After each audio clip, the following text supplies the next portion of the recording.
Hello, Kerala university third semester degree കുട്ടികൾക്കായിട്ടുള്ള English for career എന്ന ടെക്സ്റ്റിലെ രണ്ടാമത്തെ മോഡ്യൂളാണ് പഠിച്ചുകൊണ്ടിരുന്നത്.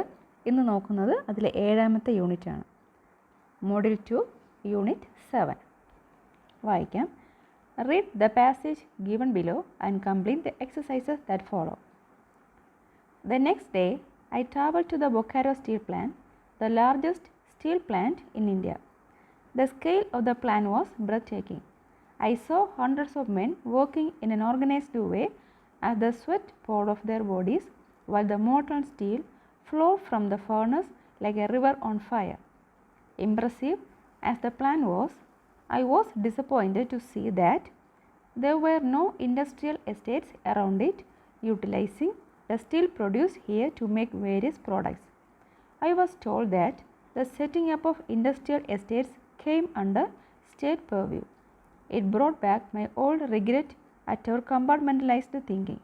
Unless development is directed towards state-based industries, working on huge national missions through centralized planning will not do much for real prosperity. Exercises.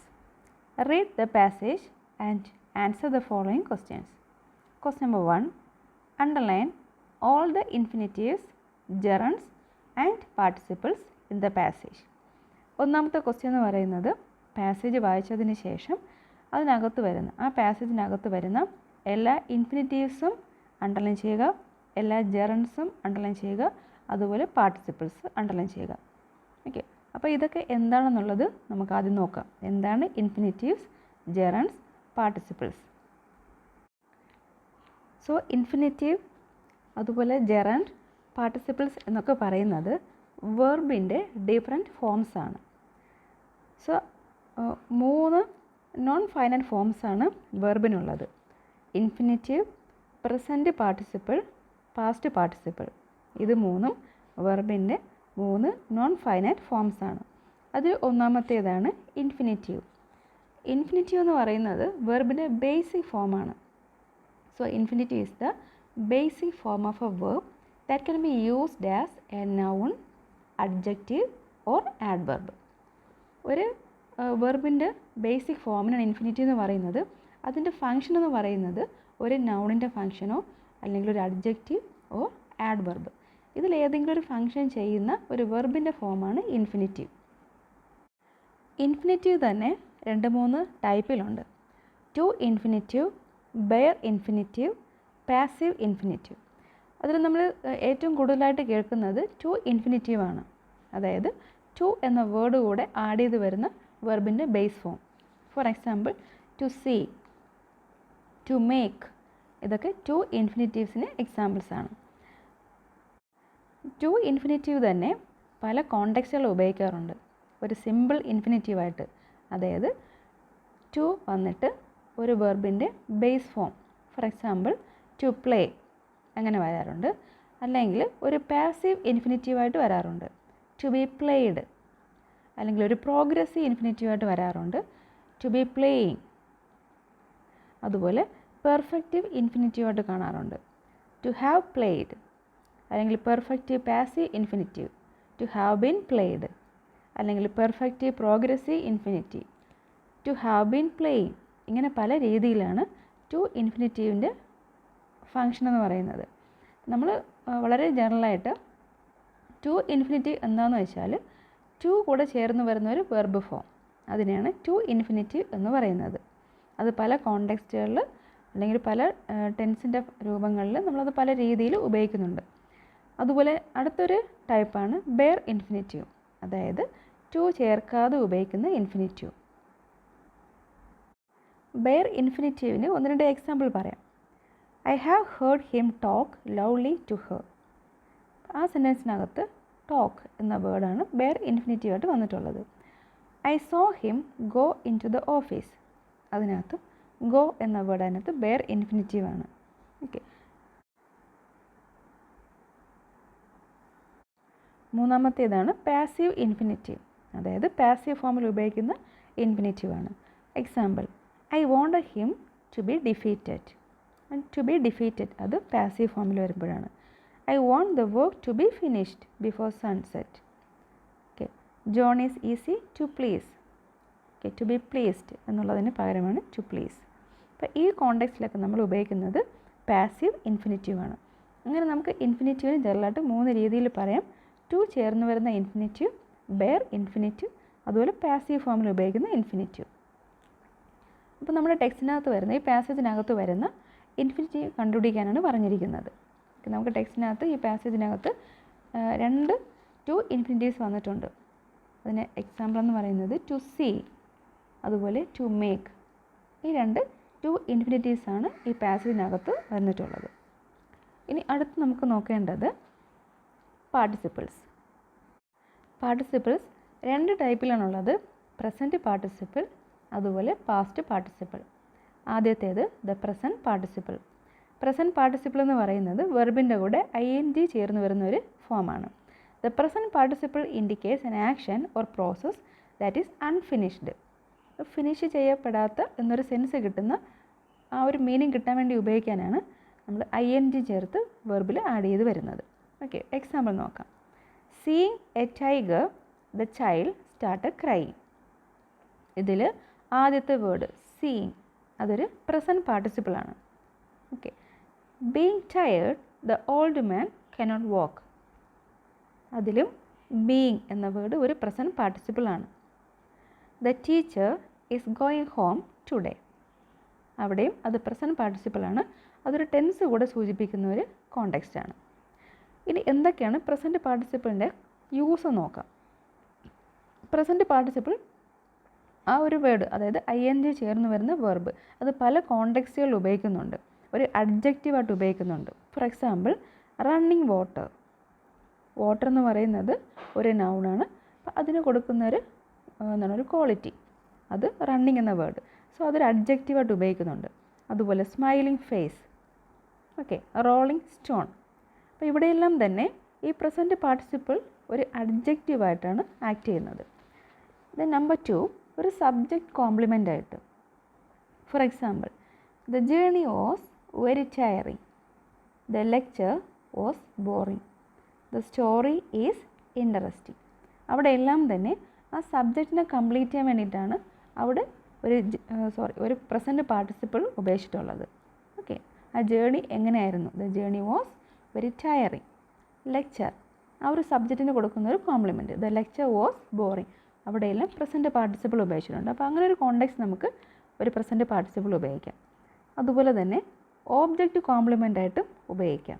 Four example Leela's mother saw her crying. അവിടെ object her ആണ്. അപ്പോൾ അതിന് കൊടുക്കുന്നൊരു compliment ആണ്. അതിന് complete ചെയ്യുന്നതാണ് crying എന്ന word. I found him regretting. Him എന്നത് ഓബ്ജക്റ്റാണ് അവിടെ. അപ്പോൾ അതിന് കോംപ്ലിമെൻ്റ് ചെയ്യാൻ ഉപയോഗിക്കുന്നതാണ് റിഗ്രറ്റിംഗ് എന്ന് പറയുന്ന ആ ഒരു word, present participle. Usha was scene dancing. Okay, അപ്പോൾ ഈ രീതിയിൽ ഒരു ഓബ്ജക്റ്റ് കോംപ്ലിമെൻ്റായിട്ട് നമുക്ക് പ്രസൻറ്റ് പാർട്ടിസിപ്പിൾ ഉപയോഗിക്കാം. അതുപോലെ 4ാമത്തെ കോണ്ടെക്സ്റ്റ് എന്ന് പറയുന്നത് to form the continuous or progressive tenses. നമുക്ക് പ്രസൻറ്റ് കണ്ടിന്യൂസിലോ പാസ്റ്റ് കണ്ടിന്യൂസിലോ ഒരു പ്രോഗ്രസീവ് ആണെന്ന് കാണിക്കാനായിട്ട്, കണ്ടിന്യൂറ്റി കാണിക്കാനായിട്ട് പ്രസൻറ്റ് പാർട്ടിസിപ്പിൾ ഉപയോഗിക്കാം. For example the water is flowing, it was raining. Okay, അപ്പോൾ ഒരു പ്രോഗ്രസീവ് ടെൻസ് കാണിക്കാനായിട്ട് ഉപയോഗിക്കാം. Number 5 to express 2 simultaneous actions.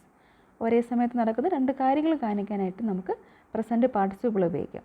Example I saw her smiling, he spoke to us standing. 2 കാര്യങ്ങളോട് ഒരേ സമയത്ത് എക്സ്പ്രസ് ചെയ്യുന്നുണ്ട്. ഈ കോണ്ടെക്സ്റ്റിലൊക്കെയാണ് നമ്മൾ പ്രസൻറ്റ് പാർട്ടിസിപ്പിൾ ഉപയോഗിക്കുന്നത്.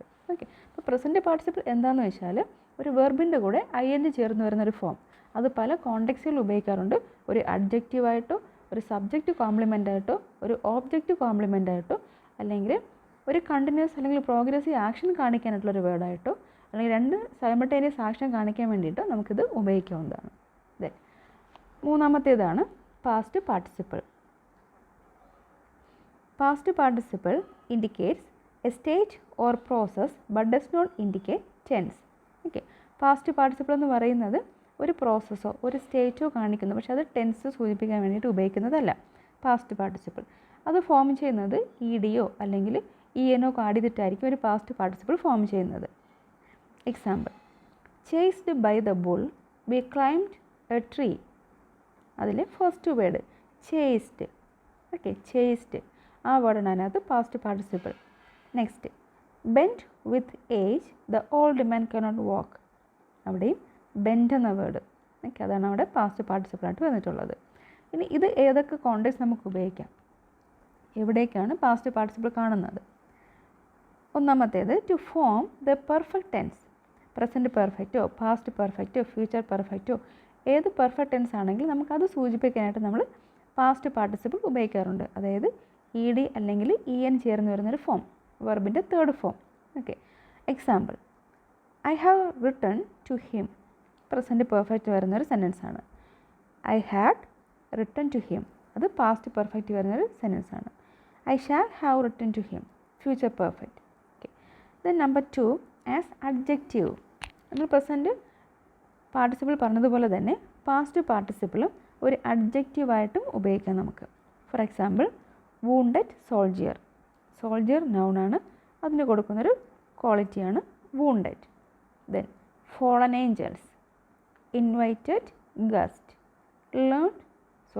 Learn man, well known figure. ഇവിടെ എല്ലാം തന്നെ അത് അഡ്ജക്റ്റീവായിട്ടാണ് ഉപയോഗിച്ചിട്ടുള്ളത്.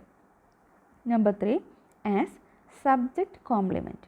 ഒരു സബ്ജക്റ്റിന് കോംപ്ലിമെൻ്റ് തന്നെ നമുക്ക് ഉപയോഗിക്കാം. Example she feels tired, the man looks disappointed, he felt defeated.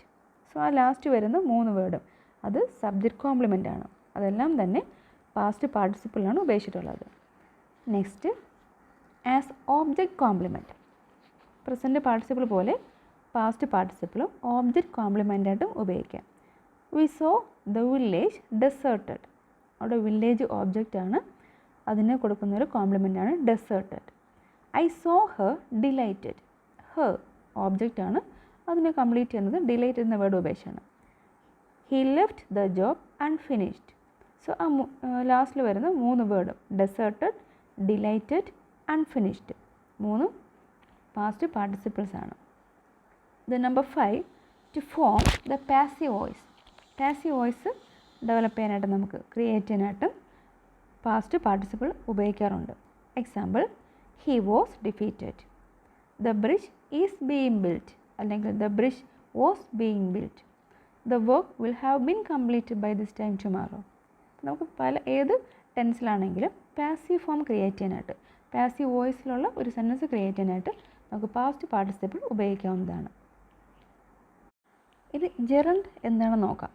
The gerund is a verbal noun formed by adding ing to the verb base. ഒരു വെർബിനോട് ing ആഡ് ചെയ്തിട്ട് അത് നൗണായിട്ട് ഉപയോഗിക്കുമ്പോഴാണ് അതിനൊരു ജെറണ്ട് എന്ന് പറയുന്നത്. ഓക്കെ, ഒരു വെർബിന് നമ്മൾ ing ആഡ് ചെയ്യുമ്പോൾ അത് പ്രസൻറ്റ് പാർട്ടിസിപ്പിളാണ്, എന്നാൽ അതൊരു നൗൺ ആയിട്ട് ഫങ്ഷൻ ചെയ്യുമ്പോൾ അതിന് ജെറണ്ട് എന്ന് പറയുന്നു. Example running is A good form of exercise. ഇവിടെ റണ്ണിങ് എന്ന് പറയുന്നത് റൺ എന്നൊരു വെർബിൻ്റെ കൂടെ ing ആഡ് ചെയ്തു. ഓക്കെ, എന്നാൽ ഇതിനകത്ത് ആ സെൻറ്റൻസിനകത്ത് ആ ഒരു വേർഡിൻ്റെ ഫങ്ഷൻ എന്ന് പറയുന്നത് അതൊരു നൗണാണ്.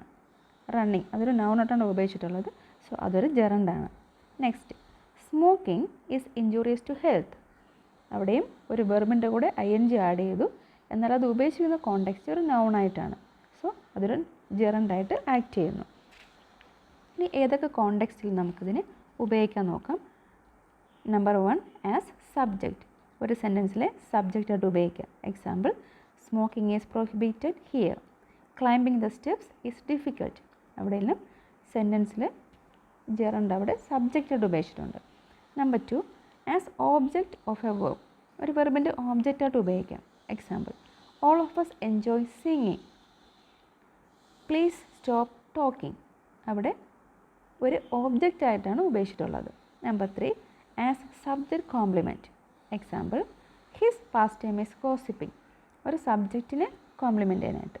His main activity is roaming about. അവിടെ എല്ലാം ഒരു സബ്ജക്റ്റിന് കോംപ്ലിമെൻ്റ് ചെയ്യാൻ ഉപയോഗിച്ചിട്ടുണ്ട് gerund. Number 4 gerunds occur after certain verbs. ചില വെർബുകൾക്ക് ശേഷം ജെറണ്ട്സ് വരാറുണ്ട്. അതിന് എക്സാമ്പിൾസ് ആണ് he acknowledged committing the crime, he avoided meeting the principal, the minister denied showing favor to his relatives, I dislike seeking favors. We enjoy hearing or telling stories. He finished doing his homework. I can't help laughing at them. I don't mind waiting. I suggested going on a picnic. I object to your smoking here. He insists on my going with him. ചില വെർബുകൾക്ക് ശേഷം gerunds ഉപയോഗിക്കാറുണ്ട്. നമുക്കിനി ഒന്നാമത്തെ ക്വസ്റ്റ്യനിൽ answers ഏതൊക്കെയാണെന്ന് നോക്കാം. Infinitives പറഞ്ഞു, to see, to make, അത് രണ്ടും അതിനകത്ത് ഇൻഫിനിറ്റീവ്സ് ആണ്. അതുപോലെ ജെറൻസും പാർട്ടിസിപ്പിൾസും ഏതൊക്കെയാണെന്ന് നോക്കാം. ബ്രെത്ത് ടേക്കിംഗ്, അതുപോലെ തിങ്കിങ്, യൂട്ടിലൈസിങ്, പ്ലാനിങ്, ഇതെല്ലാം തന്നെ അതിനകത്ത് വരുന്ന ജെറൻസ് ആണ്. ദെൻ പാർട്ടിസിപ്പിൾസ് ആണെങ്കിൽ ഓർഗനൈസ്ഡ്, മോൾട്ടൺ, കമ്പാർട്ട്മെൻ്റലൈസ്ഡ്, സെൻട്രലൈസ്ഡ്, ദെൻ ഇതൊക്കെ തന്നെ അതിനകത്ത് വരുന്ന പാർട്ടിസിപ്പിൾസ് ആണ്. ഓക്കെ, നമ്പർ 2, ക്വസ്റ്റ്യൻ നമ്പർ 2 നോക്കാം. Rewrite the following sentence correcting the use of the verbs wherever needed. വായിച്ച് നോക്കാം.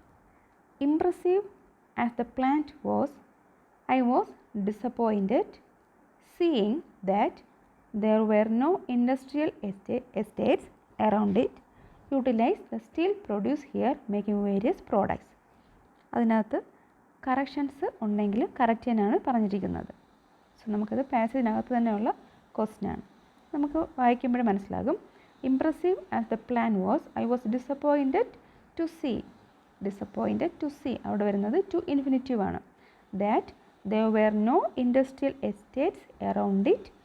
Utilizing അവിടെ ഒരു പ്രസൻറ്റ് പാർട്ടിസിപ്പിളാണ് ഉപയോഗിക്കേണ്ടത്. Utilising the steel produce here making various products. Okay, number 3, fill in the blanks with the correct words from the passage.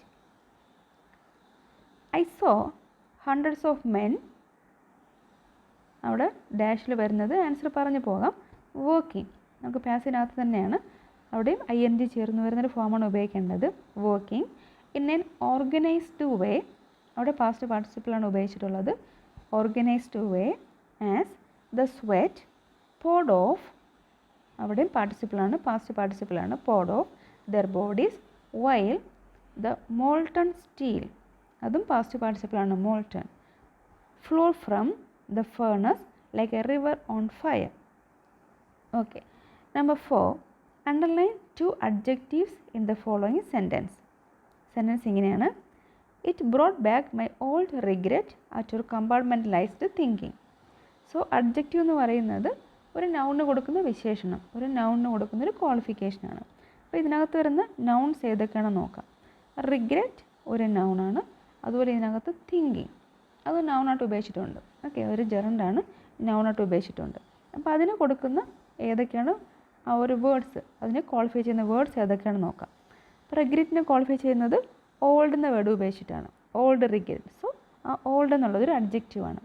Then thinking അതൊരു നൗണാണ്. So അതിന് കൊടുക്കുന്ന ആ ഒരു ക്വാളിറ്റി എന്ന് പറയുന്നത്, അല്ലെങ്കിൽ അതിനെ വിശേഷിപ്പിക്കുന്നത് കമ്പാർട്ട്മെൻ്റലൈസ്ഡ് എന്നുള്ള വേർഡ് ഉപയോഗിച്ചിട്ടാണ്. സോ അത് രണ്ടുമാണ് നമുക്ക് അണ്ടർലൈൻ ചെയ്യേണ്ടത്, old and compartmentalised. Then number 5, underline the error in the following phrase. Sentence വായിക്കാം. Working on huge national missions through central plan will not do much for real prosperity. അവിടെ central plan അല്ല, ആ phrase നമുക്കിങ്ങനെ correct ചെയ്യണം. Centralised planning. Okay, ആ ഒരു context നിന്നൊക്കെ അത് മനസ്സിലാകാം. Centralised planning. Okay, then next practice exercise ആണ്. Set 1, filling the blanks with suitable forms of the verbs given in the brackets. Number 1, this is the car that I dash always dash want to buy. So അതിൻ്റെ answer എന്ന് പറയുന്നത് this is the car that I have always wanted. അത് നമുക്ക് പാസ്റ്റിലേക്ക് വരുന്നൊരു sentence ആണ്. I have always wanted to buy. To buy എന്നുള്ളത് അവിടെ to infinitive ആണ്. Number 2, dash the dog the thief jumped over the wall and ran. See എന്ന വേർഡിൻ്റെ correct form അവിടെ ഉപയോഗിക്കണം. ഓക്കെ, നമുക്കറിയാം ആ സെൻറ്റൻസ് വായിക്കുമ്പോൾ അറിയാം അവിടെ ഒരു അൺഫിനിഷ്ഡ് പ്രോസസ്സിനെ കുറിച്ചാണ് പറയുന്നത്. അപ്പോൾ അവിടെ നമ്മൾ സീ എന്ന വേർഡിൻ്റെ കൂടെ ING ആഡ് ചെയ്തൊരു പ്രസൻറ്റ് പാർട്ടിസിപ്പിൾ ആക്കണം. Seeing the dog. Seeing the dog, the chief jumped over the wall and ran. Number 3, run or you dash the bus. Miss. Okay, നമുക്കറിയാം അതിന് നടക്കാൻ പോകുന്ന കാര്യമാണ്. Run or you will miss the bus. Number 4, unless you dash regularly your typing will not improve. Practice എന്ന word ഉപയോഗിച്ച് നമുക്ക് അതിൻ്റെ correct ഫോമിൽ കണ്ടെത്തുക. Okay, unless you practice regularly. അവിടെ നമുക്ക് അവിടെ ഉപയോഗിക്കുന്ന സ്പെല്ലിംഗ് എന്ന് പറയുന്നത് PRACTISE. പ്രാക്ടീസ് വെർബായിട്ട് ഉപയോഗിക്കുമ്പോഴേക്കും SE. ഓക്കെ, പ്രാക്ടീസ് നൗണായിട്ട് ഉപയോഗിക്കുമ്പോഴേക്കും CE ആണ് ഉപയോഗിക്കുന്നത്. സോ ഇവിടെ നമുക്ക് സെയിം വേർഡ് തന്നെ എഴുതിയാൽ മതിയാവും. Unless you practice regularly. Okay. Number 5, she saw the milk boil over and quickly dash the gas. Turn ഓഫിൻ്റെ കറക്റ്റ് വെർബ് ഫോം എഴുതുക. Turned off. Okay, turned off, TURNED, turned off. Set two, fill in the blanks with the most suitable verb form from the options given. Options തന്നിട്ടുണ്ട്, അതിൽ നിന്നും correct ആയത് കണ്ടെത്തണം. Number 1, he spoke at length about dash his first film. he spoke at length about dash. Okay, നമുക്ക് direction എന്ന word അവിടെ വരില്ല. Directing, about directing his first film. Okay. Number 2, dash tired we decided to lunch before going further. Okay, അവിടെ to be tired എന്ന് പറയാനില്ല. Being tired, tired ആയതുകൊണ്ട് ഒരു unfinished പ്രോസസ്സാണ് being tired. Okay. Number 3, in spite of dash well she was still tired.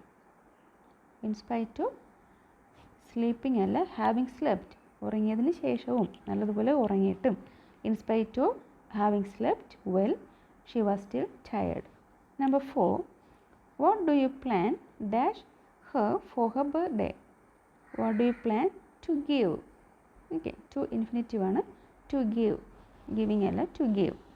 Number 5, my dog is fond dash cats. നമുക്കറിയാം fond എന്ന word കഴിഞ്ഞാൽ of വരും, fond of. Okay, my dog is fond of chasing.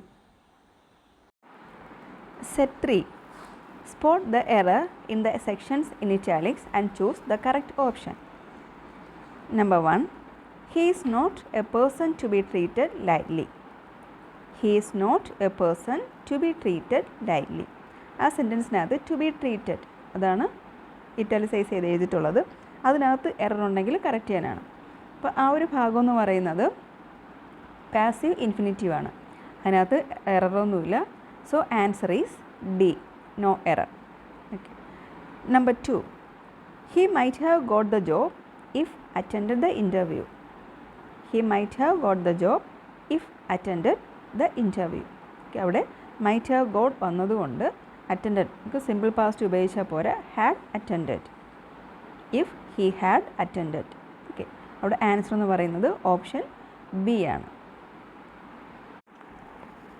Number 3, I would like seeing that movie once more. ഇതിനകത്ത് error എന്ന് പറയുന്നത് സീയിങ്ങിലാണ്. അവിടെ gerund അല്ല ഉപയോഗിക്കേണ്ടത്, ടു ഇൻഫിനിറ്റീവ് ആണ്. So answer is option A, to see. Number 4, if you had studied more you might have failed. അവിടെ sense if clause ആണ്, നെഗറ്റീവ് സെൻസ് ആണ് കിട്ടേണ്ടത്. സോ ആൻസർ B ആണ്, might not have failed. Number 5, only if you pay the money now can you take this armchair home. Okay, but can you take അല്ല, അതൊരു ക്വസ്റ്റിൻ്റെ ഫോർമാറ്റിൽ വരും.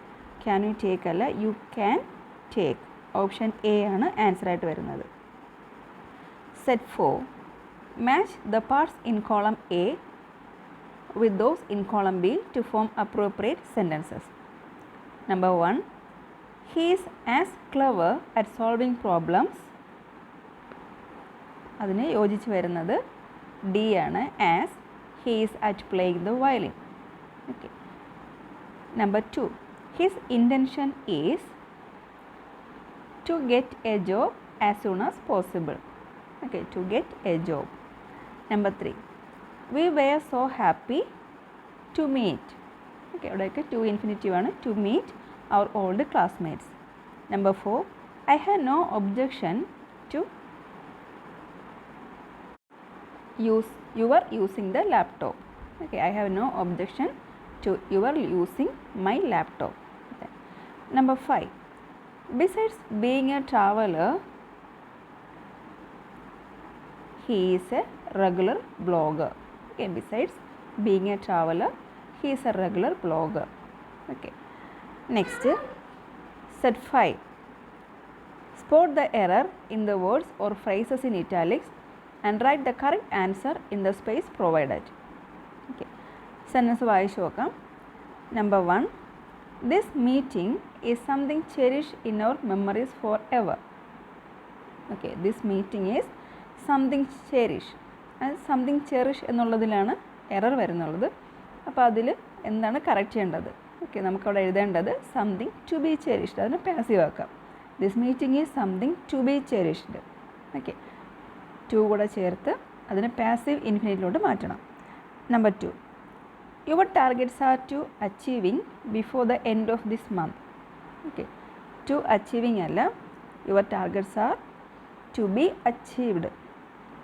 Are to be achieved. Okay. Number 3, during the safari we saw a lion to rush towards the car. Okay, അവിടെ to rush വരില്ല. During the safari we saw a lion rushing towards the car. Present participle ആണ് ഉപയോഗിക്കേണ്ടത്. Okay. Number 4, it is a delight watching the dolphins leap up from the ocean. It is a delight, അവിടെ ചേർക്കേണ്ടത് to infinitive ആണ്. It is a delight to watch. It is a delight to watch the dolphins leap from the ocean. Number 5, the clothes were all washed and hanged out to dry. Okay, hanged out അല്ല, hung out.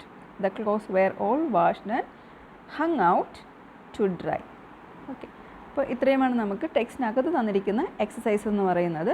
അപ്പോൾ എന്തായാലും gerund എന്താണെന്നുള്ളത് മനസ്സിലാക്കുക. കൂടുതൽ സെൻറ്റൻസുകൾ, കൂടുതൽ examples നമുക്കത് വായിച്ച് കുറച്ചുകൂടെ അത് ബൈ ഹാർട്ട് ചെയ്ത് വയ്ക്കാം.